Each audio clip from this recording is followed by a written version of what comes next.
Olha, até que enfim que arranjamos um dia para nos encontrarmos todos. Ao tempo que não nos encontrávamos, é verdade. Com estes horários tem sido uma catástrofe. Uns para cada lado. Nós, nesta profissão, a maior parte dos encontros que temos com os amigos, basicamente, é quando fazemos turnos juntos.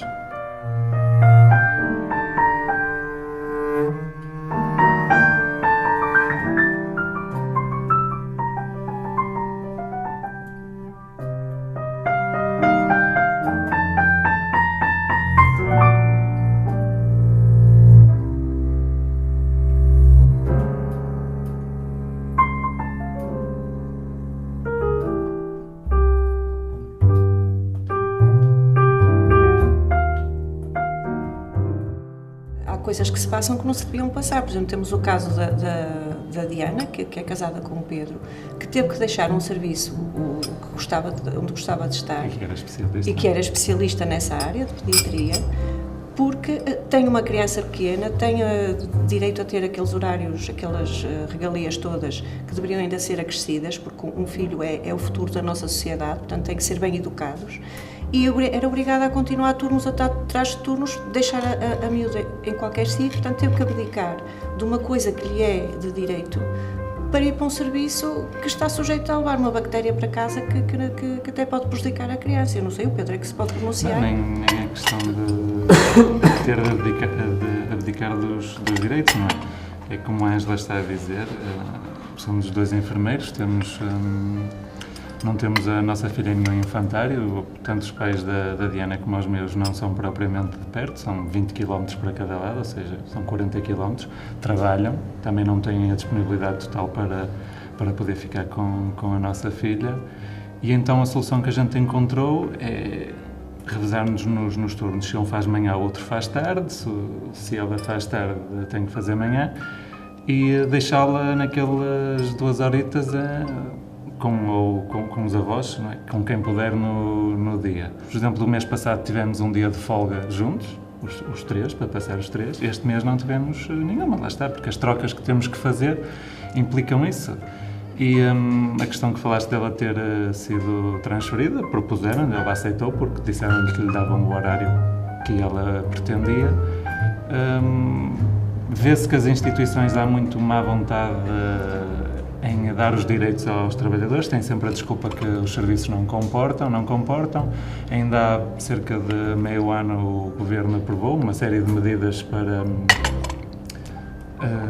de apoio, de incentivo à parentalidade. O que é certo é que depois ninguém fiscaliza, vamos dizer assim, ver se esses direitos são concedidos. E não porque é isso, Pedro. Uns pedidos de horário flexível são recusados, os pedidos de redução de horário são recusados e se tu reparares, não é a ainda nos instituição... dizem que não tem nada a ver com a nossa vida, nós é que temos que nos resolver. E se tu reparares, não é a instituição que está a pagar esses direitos, são os teus colegas, claro, que se prejudicam, que alienam os seus próprios direitos para dar... Nós andamos alienados, os direitos uns dos outros, para termos os nossos próprios direitos. Isto não está correto, não é? Porque nós temos que tomar uma posição, não é? Porque estamos a trabalhar com uma taxa de enfermeiros inferior à que devia ser. Para as rotações seguras. Claro, quando acontece uma coisa como esta, alguém tem um filho, claro que depois não se conseguem pôr em prática as coisas. Hoje em dia, um dos maiores problemas dos enfermeiros são, de facto, as dotações de enfermeiros. E as dotações têm a ver com o número de enfermeiros, que, de facto, o número de enfermeiros, qualquer que sejam as competências existentes no terreno, é preocupante. Estamos, do ponto de vista de dotações, no mesmo limiar que estávamos quando eu iniciei o meu exercício profissional. Portanto, há 30 anos atrás, nós estávamos como estamos hoje. O poder político está a subestimar a importância dos enfermeiros. E eu acredito que os esteja a irritar. E espero que esteja, porque de facto os enfermeiros têm demonstrado, com este abalroar das condições mínimas para um exercício profissional de qualidade, têm demonstrado que, apesar de tudo, apesar de não reconhecidos, apesar de serem cada vez menos para produzir o mesmo trabalho, apesar de, desde há 2, 3 anos, terem sido obrigados a trabalhar mais 5 horas de maneira gratuita para o Serviço Nacional de Saúde. Os enfermeiros continuam dedicados, continuam a investir em formação e continuam a não abandonar os seus doentes e todos aqueles que são alvo dos seus cuidados.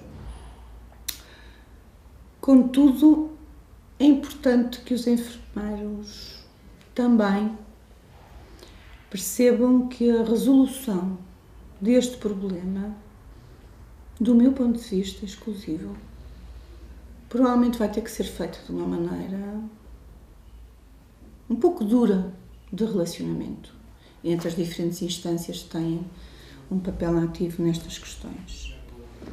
Ninguém pode passar uma vida toda a pedir a um grupo profissional que continue motivado intrinsecamente, sem a existência de motivação extrínseca. Porque a motivação extrínseca faz-se pela existência de condições, pela existência de reconhecimento, e o reconhecimento tem que ser social também, e quer queiramos, quer não, o reconhecimento social também integra a remuneração. Porque a remuneração posiciona-nos na sociedade, indiscutivelmente. Para além do trabalho extraordinário programado que nos sai no horário, não é? Andamos a trabalhar de graça, praticamente. Além da sobrecarga, não é? Física e psicológica, que começamos a sentir ao fim de alguns turnos de trabalho seguidos sem folga. Não precisa ser muitos. Decréscimo na qualidade, descuidados. No fim, quem vai pagar as contas são os doentes, ou a população portuguesa que recebe. E nós? Sim. Doentes, nós, os nossos filhos e a sociedade, porque os filhos que não têm a educação, a presença dos pais, a educação de vida, as crianças são o futuro. E umas crianças mal acompanhadas, portanto, o que é que se prevê daqui a uns tempos, não é? Não é por nada que a profissão da enfermagem, dizem os livros, eu não estive a contar, mas é a profissão onde há mais taxa de divórcios, por alguma razão é. E vê-se agora na noite de Natal, está toda a gente a passar o Natal com a família e com os meninos, e quando se abdicam de estar em casa para estar a trabalhar. Quantos anos tu já fizeste Natal com a tua família? Ou tu? Já há muito tempo que não passo um dia de Natal inteiro com a minha família. Pois. Eu acho que as pessoas não têm essa noção. As pessoas, no fundo, acham os enfermeiros importantes, mas não reconhecem o sacrifício social que os enfermeiros fazem. E tem que ser revisto, isto tem que ser revisto, porque estão-nos a pedir esforços que não deveriam pedir, porque nós já fazemos um sacrifício social, não é? Sim, as pessoas não se lembram muitas vezes que nós não temos feriados, nós não temos Páscoa, não temos Natal, não temos nada, porque temos que estar constantemente alguém presente nos hospitais, não é? E as pessoas não têm essa ideia, não têm ideia que a gente passa 5 ou 6 noites por mês de direta, que altera o ritmo de sono, que há estudos que dizem que para recuperar uma noite de direta são precisas 2 semanas de sono regular, e isso é uma coisa que é impensável para nós. Não os temos. Nossos amigos, por exemplo, quando eu faço noite, vou ter com alguém, as pessoas reconhecem logo, fizeste noite, estou eu meia em jet lag, meia abananada. Sem viajar. Sem viajar. Exato. A fica branca, mas é verdade. Muito mal. Acho que as pessoas não têm noção que temos, hoje em dia, um enfermeiro que trabalha por turnos que tem apenas 5 folgas por mês. Quando tem 5. Mas a questão é que formas é que há para reivindicar isso, não é? Porque se o enfermeiro-chefe, ou quem decide, tem que estar regulado pela ordem, a ordem também tem que regular o exercício dessa coordenação, não é? Exato. Mas se o enfermeiro está a ser incompetente... Daqui a pouco sou eu que estou em burnout, porque de facto não consigo passar a mensagem e não consigo, porque a gestão de topo vê números, portanto é preciso não haver absentismo, e depois as gestões intermédias neste momento debatem-se com um problema complicadíssimo, que é a falta de recursos humanos. E quando nós damos um parecer que este enfermeiro, neste caso, bom, os enfermeiros, não deve fazer mais cultura, por exemplo, porque tornou-se hábito, toda a gente faz 16 horas de seguida, assim, na boa, bem, não imagina as reações depois que eu tenho da parte das chefias da enfermagem. Como é que eu vou fazer isto? E a pessoa está ali, o profissional está entre a espada e a parede, porque está mal, mas é pressionado a continuar. O gestor intermédio não tem recursos, o médico do trabalho está a ver o indivíduo a tratar-se e não há superiormente ninguém que faça nada. Podemos recorrer às palavras de Rosa e Carlotto, que em 2005 referiram que os enfermeiros são considerados um dos grupos profissionais mais afetados pela síndrome de burnout, por integrarem nas suas práticas uma filosofia humanística. Também por se confrontarem com realidades adversas, como a desumanização e despersonalização do sistema de saúde, que cada vez mais se verifica. Houve uma maior prevalência de acidentes nos profissionais cujas jornadas de trabalho foram superiores a 8 horas. Ou seja, aqueles que trabalham numa jornada de trabalho superior a 8 horas foram os que mais não notificaram acidentes de trabalho. Dos acidentes não notificados, 54,4% dos enfermeiros referem ter sofrido consequências. Também, metade dos enfermeiros referiram transtornos psicológicos, pela pressão contínua, que é por parte dos doentes de família, que é pela instituição, que é pela necessidade de querer fazer tudo aquilo que os outros esperam dele, tal como refere a Agência Europeia para a Segurança e Saúde e Higiene no Trabalho, que afirma que os trabalhadores sofrem de stress quando as suas exigências inerentes à sua função excedem a sua capacidade. Já os fatores relativos à organização são principalmente a falta de controle sobre a tarefa, recompensas desajustadas, relações pessoais em ambiente de trabalho problemático, falta de justiça e equidade de regras para todos os membros, conflito de valores pessoais com os organizacionais, condições de trabalho inadequadas e insegurança profissional. Por outro lado, os gestores organizacionais deverão estar atentos às consequências deste problema, porque pode acarretar problemas de absentismo, baixa na produtividade e principalmente diminuição da qualidade dos cuidados prestados. Assim, deve existir uma abordagem que olhe para este problema como sendo de natureza coletiva e organizacional e não apenas individual. Perceber quais os níveis de burnout, perceber quais os fatores antecedentes principais. Se calhar não um trabalho de investigação muito rigoroso, mas para tentar perceber especificamente quais os fatores antecedentes e talvez envolver o Serviço de Saúde Ocupacional e a própria gestão de enfermagem, a gestão do hospital, para tomar medidas preventivas e interventivas, caso se detecte níveis de burnout que nós achamos assim muito, olhando e agora percebendo um bocadinho mais do assunto, percebemos que se calhar há alguns colegas que talvez estejam afetados pela síndrome de burnout. Quando falam em gestão, eu ouço muitas vezes falar sobre a responsabilidade da gestão desta questão. Não é, eu acho que é um pouco soft falar de o olhar. Quem gera tem a responsabilidade das suas equipas e da saúde das suas equipas. Portanto, acho que é um pouco soft falar que tem que olhar no olhar e tal. Sim. Às vezes, acho que se perdem poucas responsabilidades a quem gera sobre a saúde mental das suas equipes. É verdade, pelo menos a experiência prática é realmente essa, que olha-se muito para a produtividade, olha-se muito para o trabalho, não apenas, ou melhor, mais para a quantidade e mais para se fazer o trabalho e não para a qualidade e por detrás disso a saúde mental e física dos trabalhadores. Acho que, por exemplo, nós temos um Serviço de Saúde Ocupacional e que olha muito para o estado físico, faz-se análises, faz-se raio-x, faz-se um eletrocardiograma, mas não olha para a parte mental e psicológica do trabalhador. E se calhar começar a fazer um trabalho de investigação e depois apresentar os dados poderá ser uma forma de chamar esse problema e prevenir esse problema. Acima de tudo, não há nenhum Estado que funcione se as pessoas não funcionarem em plena consciência de Estado, não é? Porque quando se fala de recibos verdes, também é importante que os próprios enfermeiros percebam o desconforto que é de ter que denunciar uma situação. É muito desconfortável e tira noites de sono e leva a pessoa a pensar, será que vou perder o trabalho ou não?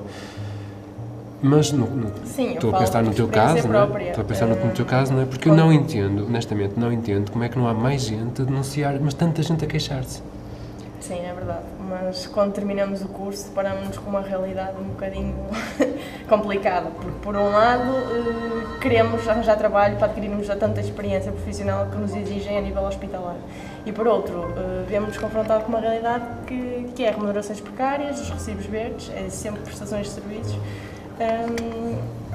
E vemos ali num dilema, não é? O que é que nós vamos optar por fazer? Os pais querem que tu arranjes um E trabalho. muitas vezes optamos por agarrar essa oportunidade. Mas as denúncias são anónimas. Temos Tu podes fazer alguma coisa denúncias para fazer, anónimas. Eu estou com o Jorge, sabes? Tu não tens que dar o teu nome.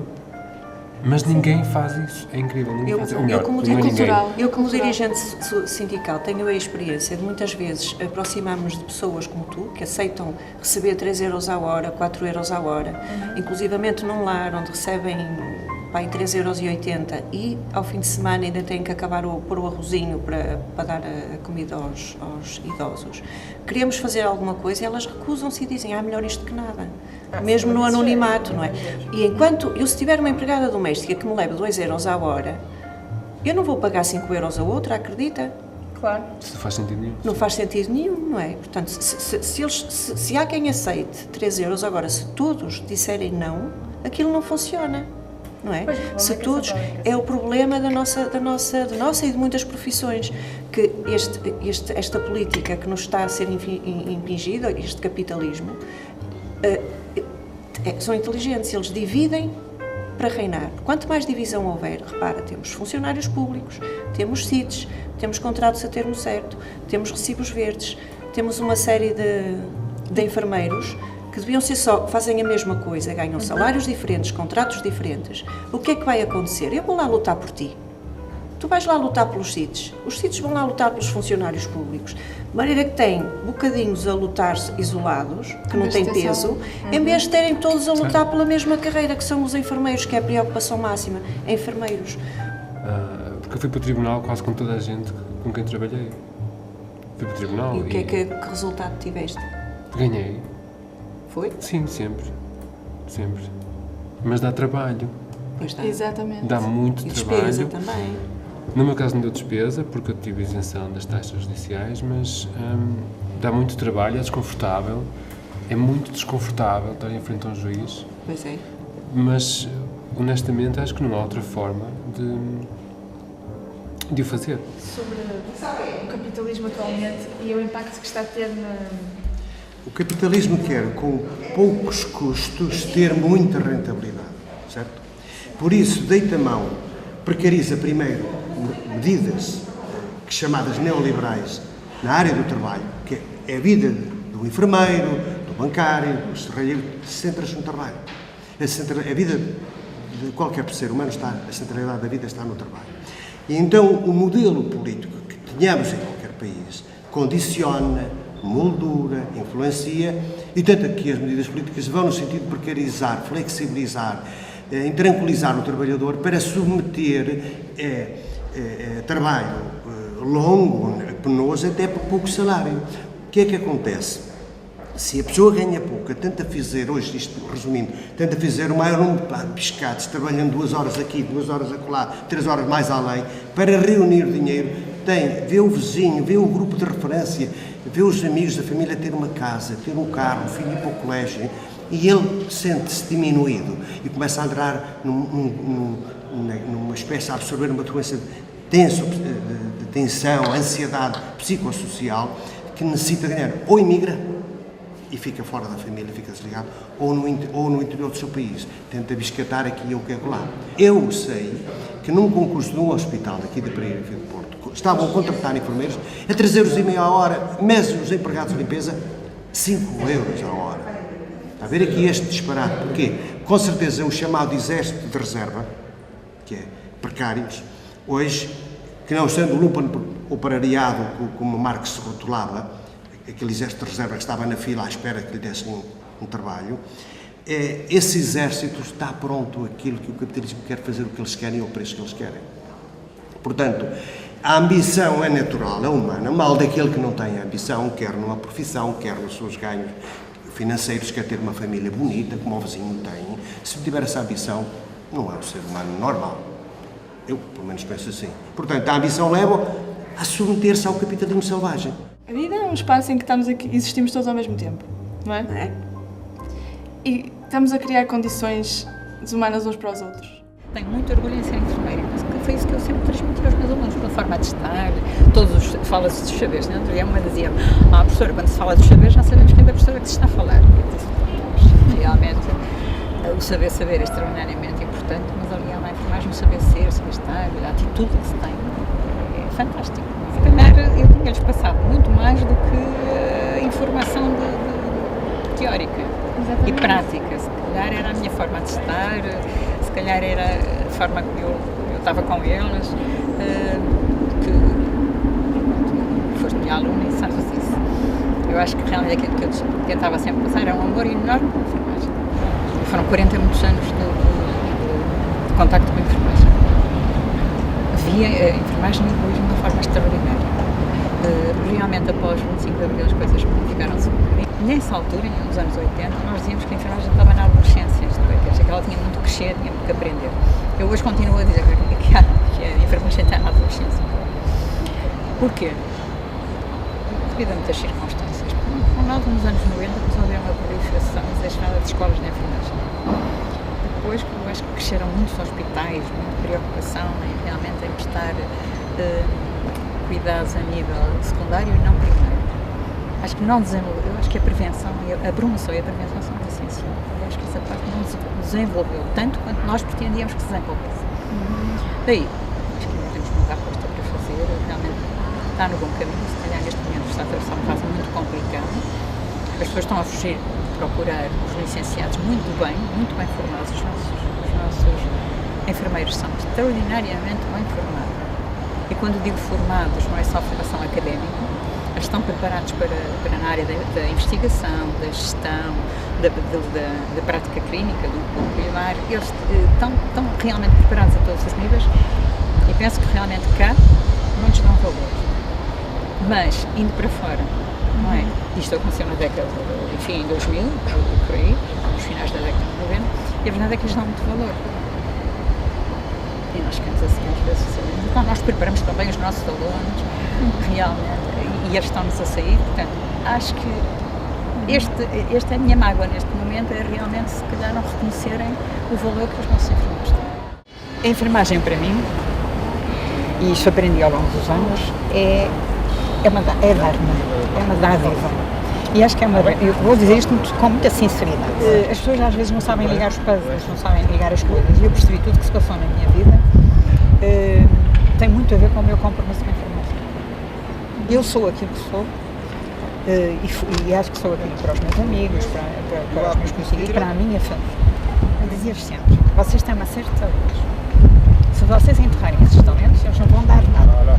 Se vocês desenvolverem esses talentos, eles vão dar muito. E não é preciso ser 5 talentos, basta ser um.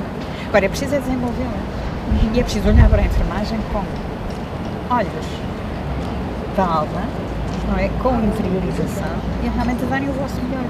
E se derem o melhor, quem é que vai ganhar com isso? Vai ganhar o próprio que se sente realizado. Vão ganhar a equipa que trabalhar com isso, porque se está bem, toda a equipa vai funcionar bem. E vai ganhar aquele que está absolutamente dependente. Se a pessoa se sentir bem, o resto, à volta vai gravitar, vai andar. Claro que temos muito que fazer. Claro que temos que olhar muito pelos nossos direitos na enfermagem. Penso que é uma aposta de futuro. E penso que isso é possível. Mas é possível que as forças todas se unam. Se todos se unirem, nós somos tantos, somos capazes, fazemos coisas tão boas. Nós investigamos, nós gerimos bem, nós até somos empreendedores. Então vamos lá para a luta, vamos embora, vamos sair daqui, vamos arregaçar mangas e a pensar. Colegas de baixa, não é? Pois. Outras de licença maternidade, nós temos de assegurar os turnos delas. Pois, porque não tem uma equipa com o número de pessoas que devia. Mas a questão é, eu acho que acima de tudo os enfermeiros, qualquer grupo profissional tem que perceber que o poder está do lado da maioria. Está sempre do lado da maioria e os enfermeiros são a maioria. Pois estão. É isso. E depois eram todos aqui, tipo, fugir uns para cada lado e uns com... Mas a verdade é que... sim, mas porque a enfermagem, um daqueles chavões que se usa mais durante o tempo em que estamos a estudar, pelo menos na minha escola de freiras, era assim. Era empatia. Falava-se de empatia aos 4 anos. E depois, quem está em posição de poder, os chefes e os coordenadores que decidem sobre os outros, não fazem ideia o que é essa palavra. Não fazem. Eles funcionam mais à base de chantagem. Chantagem. E de medo. Pois, só que... Mas quem está do lado de cá, não pode ceder constantemente à chantagem. Pode e nem deve. A Sara às vezes conta-me coisas que eu não sei como é que é possível alguém aceitar. Só que isto demorou 7 anos a chegar a este estado, não é? Não, mais. Não, no caso dela. Ela trabalha há 7 anos. Pois, eu não tive logo consciência do que é que se passava. Como se calhar a Ana agora também. Quando eu fui, fizeram um contrato de 40 horas. Eu, se fosse agora, não assinaria. Porque, quer dizer, se calhar, não sei, se tivesse uma pressão de precisar, não é? Se calhar ia ceder, mas naquela altura eu não entendia que aqueles contratos novos de 40 horas iam depois ser... ponto de partida, se calhar. Sim, para o que está a acontecer agora, esta divisão, quer dizer, depois passaram todos por 40 horas, não é? E agora estamos todos num regime que não é humano, é desumano. Nem é legal, que é o mais engraçado. Exatamente. Porque a lei das 35 horas não foi revogada. Temos orçamentos de Estado, porque a maior parte das pessoas pensam, esta lei já não existe. Não, são os orçamentos de Estado, que são anuais, que têm peso e que aquela lei, enquanto o Orçamento de Estado estiver em vigor, fica de lado. Claro, a lei das 35 horas mantém-se, não foi revogada. Aí é o Orçamento de Estado que diz... portanto, tens imensa coisa, como, sei lá, como o 13º, o subsídio de Natal, por exemplo. Ele está lá, só que estão a pagar como lhes dá jeito, não é? E tu, o que é que te acontece com os 12 décimos? Recebes 100, com os impostos, com a taxa de IRS, pagas 120. Acabas por com ganhar um bocado de jeito menos. ainda perdes, ainda pagas, ainda dás uma prenda. O que é certo é que desde que começámos a receber ainda décimos, eu tenho recebido menos do que... Claro, e trabalhas mais. Se levasse esse acréscimo. As horas de qualidade, o 62,79, que é o que nos paga as horas de qualidade, com aquele regime de exceção, continua em vigor. O que está é orçamentos de Estado, não é? E as pessoas mantêm-se, como tu dizes, não sabem, nem procuram saber. Nem procuram saber porque é que as coisas acontecem. Vamos tirar, olha que chatice. Só para acrescentar há bocado, eu lembrei-me, desde que eu estou a trabalhar, há 7 anos, mais ou menos, que estou a ganhar menos 200 euros e menos o subsídio de Natal. A cada mês ganho menos 200. Sorte a tua. E não ganho Ganho muito menos, acredita. É muito complicado, quando as coisas subiram de preço. Ao longo do tempo tem sido preponderante a função do enfermeiro dentro do Serviço Nacional de Saúde. Apesar das competências que os enfermeiros adquiriram com o grau académico de licenciatura, por parte da tutela e dos políticos, não tem sido reconhecido este papel preponderante. E isto tem criado nos enfermeiros, nas suas organizações de classe, nomeadamente do Sindicato de Enfermeiros Portugueses, uma luta constante pela valorização dos enfermeiros, quer do ponto de vista remuneratório, quer do ponto de vista da progressão na carreira. E isto tem sido um problema muito sentido, profundamente sentido, principalmente pelos colegas mais jovens. No entanto, os colegas mais jovens, apesar de terem um vínculo privado de uma instituição pública, e ao não lhes ser aplicadas as mesmas condições de trabalho, tanto do ponto de vista remuneratório como do ponto de vista de progressão na carreira, tem criado também, dentro da profissão, uma certa clivagem. O Sindicato de Enfermeiros Portugueses reconhece que não tem sido fácil acabar com esta clivagem. Tudo tem feito para que isto acabe, porque sempre defendemos que, independentemente do vínculo, os enfermeiros devem ter as mesmas condições de trabalho. Mas se os enfermeiros mais jovens estão mal, os enfermeiros menos jovens e a quem se lhe aplicava uma carreira também estão muito mal. E o grande problema está logo na partida, na sua remuneração. É inconcebível que, para uma profissão de um desgaste psicológico brutal e físico, porque temos que nos lembrar que os enfermeiros lidam com as piores situações do ser humano, é o sofrimento físico, psicológico e social. E têm que ser tratados e diferenciados da maior parte dos trabalhadores, dada a natureza da sua função. E o que é que vemos por parte do Ministério da Saúde e por parte dos sucessivos governos? É não valorização deste capital, deste potencial do enfermeiro. Ao serem maltratados, ao serem desvalorizados, imigram. E isto vem desfalcar o Serviço Nacional de Saúde, vem pôr em causa o potencial que nós temos nestes profissionais, que temos que ter noção que os enfermeiros portugueses são reconhecidos internacionalmente. O erário público gasta milhões na sua formação e outros países a custo zero vão ter este manancial de conhecimento e de competências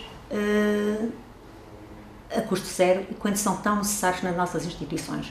E o que custa mais é verificar o que se passa atualmente na maioria das instituições. Há uma carência brutal de enfermeiros a fazer 40 horas, outra coisa que é inconcebível pela natureza da profissão. A própria OIT reconhece que para os enfermeiros não devem trabalhar mais de 35 horas e por questões economicistas, puramente economicistas, o último governo impôs as 40 horas para todos os enfermeiros. Isto faz com que se ponha em causa a qualidade dos cuidados, a segurança dos utentes e dos próprios profissionais. Esta tem sido uma além das questões remuneratórias, as condições de trabalho, nomeadamente a carga horária, tem sido uma das grandes batalhas do Sindicato dos Enfermeiros Portugueses. Várias foram as lutas nestes últimos 4 anos e que à cabeça vem a admissão de enfermeiros, a reposição das 35 horas e a valorização da profissão, pois se estes profissionais fossem devidamente remunerados, devidamente tratados, não tínhamos um êxodo brutal de enfermeiros como se constata. Nós sabemos que no Reino Unido 70% dos enfermeiros já são quase portugueses, temos hospitais com 70% de enfermeiros portugueses. E porquê que estão? Porque lá são reconhecidas as suas competências, têm uma formação académica única, que é uma licenciatura, coisa que não existe noutros países, a ver só uma licenciatura de base como os enfermeiros têm, e este manancial de problemas leva a uma instabilidade também muito grande nas equipas, porque o que é natural é quando um enfermeiro tem melhores condições de trabalho, saia. Quem sofre é o Serviço Nacional de Saúde, que se torna mais pobre, é a qualidade dos cuidados que é menor, com certeza, apesar do esforço que é feito pelas equipas, e também o atendimento em tempo útil dos cidadãos. Ultimamente, o que é que temos verificado? É uma sobrecarga total nos horários. Para colmatar a falha de enfermeiros, é quase que um trabalho forçado dos enfermeiros, em que o enfermeiro faz 12, 18 horas consecutivas, não tem folgas, não tem os seus descansos compensatórios, não é pago trabalho extraordinário, quer dizer, é uma desregulamentação total das regras de organização do tempo de trabalho. Apesar da luta que se tem feito, muito se tem conseguido, mas há um caminho que se tem que percorrer. E este percurso tem que ser feito com a intervenção de cada enfermeiro, na resolução dos seus problemas pessoais e na resolução do problema do coletivo, da profissão. E é preciso perceber também muitas vezes para onde queremos ir, e para isso é fundamental saber de onde fomos, de onde viemos, e perceber que o caminho que nós tivemos, que traçamos, tem que continuar e que não podemos parar, porque o futuro, e temos consciência que o pilar do Serviço Nacional de Saúde está na mão dos enfermeiros, e governo que não trate bem os enfermeiros também não tem cuidado com os seus cidadãos, porque eles são fulcrais nas dinâmicas e na organização do Serviço Nacional de Saúde. O facto das pessoas terem o tempo tão ocupado com o trabalho e andarem cansadas, nem conseguem ter motivação ou o discernimento que precisam de pensar na política, que precisam de estar atentos, que precisam de mudar. Mas isso é o que nos move, Sara. Temos que nos preocupar com o trabalho, com a política, com tudo que nos rodeia. Claro. Não é? Mesmo sendo ateu, temos que nos preocupar com a religião, não é? Senão não éramos ateus. Estou com 57 anos, já devia de estar reformada. E por causa destas leis, ainda tenho que trabalhar mais quantos? Mais 9 anos. Pergunta. É isso. Oh, Ana, tu há quanto tempo acabaste o curso? Terminei há 2 anos e basicamente as entrevistas de trabalho que fui exigem sempre experiência profissional, sobretudo em Sistema Nacional de Saúde. E o que nós nos questionamos é se não tivermos essa experiência, não é? Se ninguém nos der essa experiência, onde é que vamos arranjá-la, digamos assim, não é? Pois é. E depois, muitas das vezes, aconselham-nos a concorrer para o sul do país, porque são menos pessoas a candidatar-se, e então há maior probabilidade de já conseguirmos inserir-nos no Sistema Nacional de Saúde. Serviço Nacional de Saúde. Sim, Serviço Nacional de Saúde, e depois pedimos mobilidade para o norte do país. E agora como é que te desenrascaste? Estás a fazer o quê? Estou a trabalhar no âmbito dos cuidados continuados. Privado? Sim, privado, e a nível de prestação de serviços.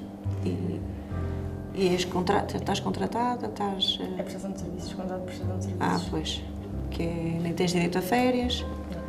Não tens direito? Tenho. Posso tirar as férias que eu quero. O problema é que não se recebe, não é? Se estiveres doente não tens direito a atestado, nem nada?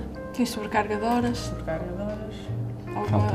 Falta de pessoal, sim. Alguma chantagem, entre aspas. E depois é um bocadinho de ontem para amanhã.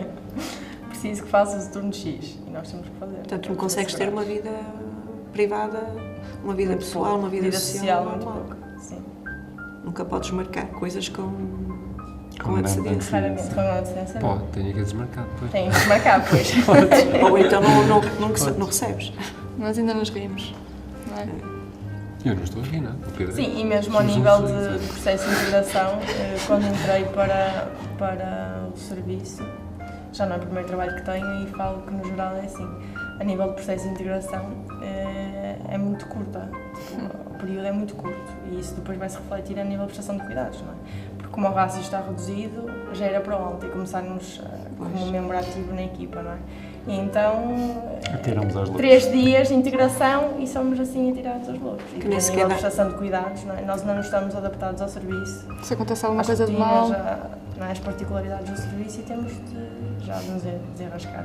Que nem sequer dá para saber o sítio das gavetas, não é? É um bocadinho. Tem claro que se tivermos a sorte de termos isto colegas assim. que nos ajudem, nos orientem, mas assim, supostamente, pelo menos 3 semanas, porque organizar alguns serviços até mais. Dependendo. Deveríamos ter de integração, não é? Acho que aquilo que se fala de período de integração é à volta de 6 meses, não é? Depende, num bloco preparatório, nos cuidados intensivos, agora mas não é tanto. Não é, acho que não é uma coisa estanque. E tu tens concorrido para o Serviço Nacional de Saúde, para o público? Mesmo para o sul do país. O problema é que, por um lado, se no sul há menos pessoas a candidatar-se, o problema é que depois lá dão preferência pela área da residência, não é? Okay. Então entram os que são do lado da zona. Lógico.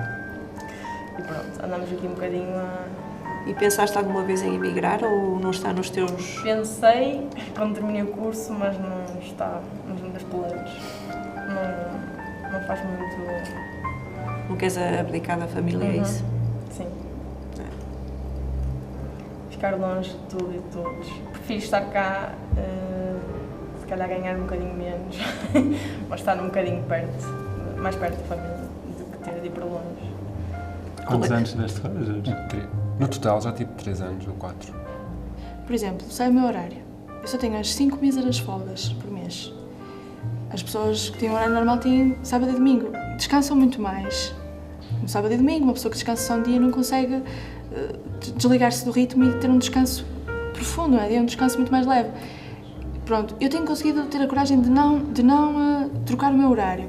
Mas a maior parte das pessoas, a maior parte dos meus colegas, acaba por fazer trocas, ou seja, no dia 1 faz 2 turnos seguidos, não é? Tenta se esforçar ao máximo para se manter concentrado naquelas horas todas, que é para depois conseguir ter 2 folgas seguidas, para conseguir, sei lá, fazer um piquenique com a família e ir até ao Jerez, porque senão não conseguia.